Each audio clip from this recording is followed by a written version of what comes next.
In the last few days and in the last few hours, we heard a lot about sanctions. Sanctions against Russia following the military threats towards Ukraine, and now following the military invasion and aggression towards Ukraine. What can we say about sanctions? First, it is the coercive foreign policy tool that Western leaders have elected to use in this crisis. They have clearly ruled out several times the use of military intervention. And so they hoped that the threat of tough and extensive sanctions against the Russian regime would deter Vladimir Putin from invading Ukraine. Clearly, in this case, deterrence failed. And so now we wonder what the sanctions could achieve. So first off, we have to understand that sanctions now have to be imposed if we hope that any future threats of sanction is going to be believed. For the credibility of the deterrent threat of sanctions, Western countries now, they have to impose tough sanctions against Russia. But will this change the course of action right now?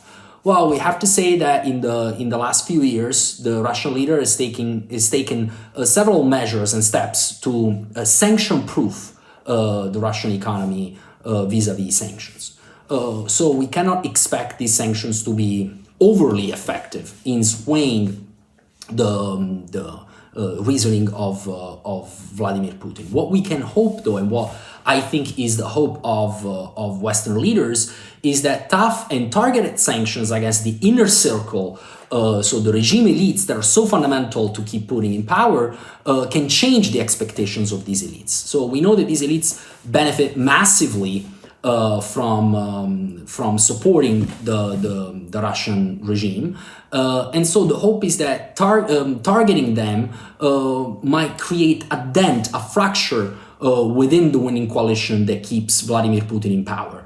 And for this to happen, it has to be that these regime elites start thinking that this aggressive foreign policy and the expansiveness of this aggressive foreign policy is not compatible with them extracting rents and benefits from supporting the Russian regime.